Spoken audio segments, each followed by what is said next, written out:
I bought a property and had to get 3 family members involved to show affordability. We drew up a contract with property attorneys that each person needs to contribute in order to get a share in the property. I have been paying the bond for the last 10 years. Another person, another family member, pays the rates, and the remaining 2 family members have not contributed at all. Now, these 2 family members who have not contributed are demanding I pay them out for their shares in the property. The attorneys who drew up the contract state that this is a criminal matter and not a property case. How can these individuals, these family members, claim a share without having contributed anything toward the property? Cilna, how can we help this gentleman? Sure. That is my... I do not see the criminal law element in this stutter. That's where that stutter came from. Yeah. Okay. I'm glad you say the same thing. Okay. So I think, Bruno, you so perfectly just said to explain the difference between criminal and civil is an academic thing, and it's going to be super boring. But I can't see a crime here. So any crime must have specific elements. So the best I can think of that this attorney might think of would be fraud related something, but I don't see that every single element of every crime, and criminal lawyers don't sue me for this one. The last time I did anything on criminal law was probably at varsity, so I'm lying once in my articles as well. But every crime, unless there's now 3 exceptions that I'm not mentioning, must have an element of intent or severe negligence or something like that. And in this particular situation, the fact that the parties went to an attorney to draft up a contract means I can't see that anybody tried to do anything sneaky and intentionally or negligently attempting to harm another financially, obviously. So I can't see a criminal element, yeah, I definitely can't. So let's just move to the actual contract. Every question that we get asked in this particular one relates to that contract. And I think that's what makes it difficult to answer, because we can't see the contract. We don't know what the provisions were. So every contract that you draft, be it a offer to purchase, a joint venture agreement, a partnership agreement, whatever the case might be, you will have rights and obligations of the parties. And everything must be set out clearly.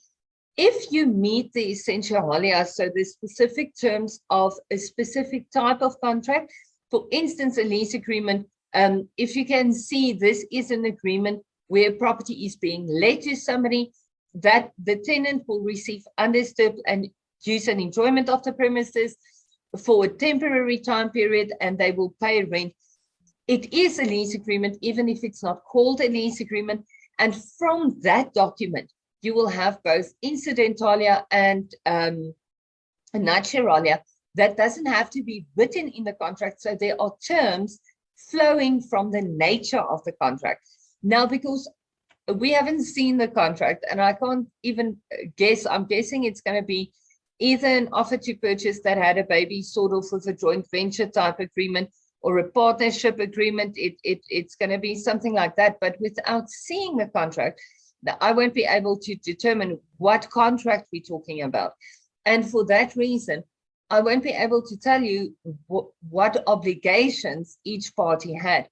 Ideally, the fact that you say a property lawyer drafted this, it does tell me they would have thought of everything, and hopefully they did, and said, party A must do this to receive this.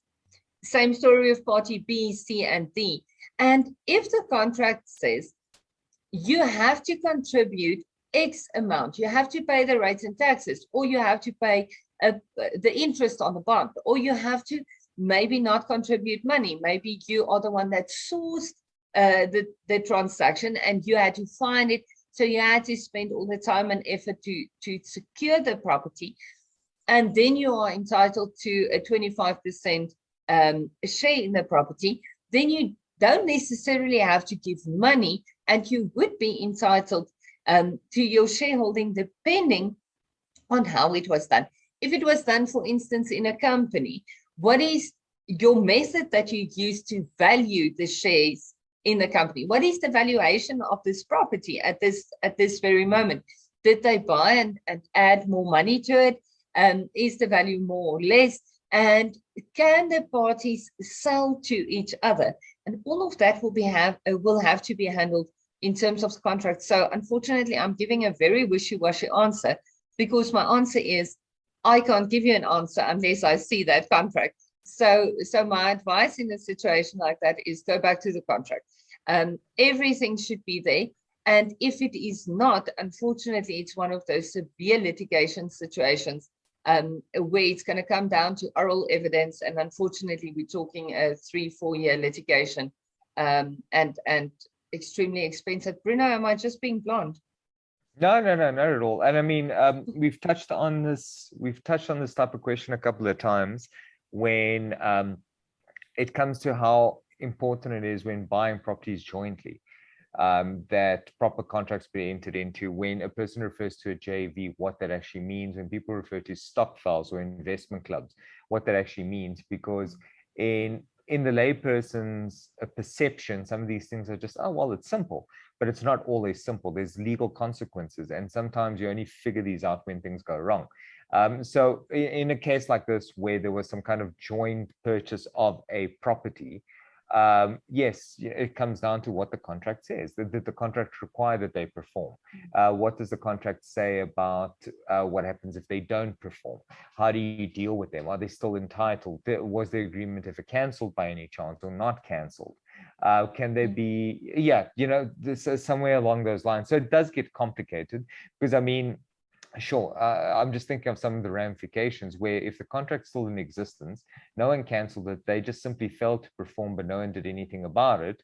The question now is, are they still entitled to their share simply by paying what the initial contribution should have been?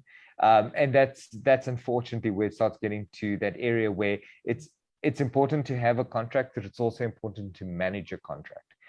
If you don't do the right things at the right time, you can't just go later and say, well, you know what, I should have canceled it. You should have canceled it, but did you cancel it? Because if you didn't, then unfortunately people still retain some of their rights even after a long period of time. And yes, it might be to your detriment, but unless you can prove that you actually suffered damages, it gets complicated.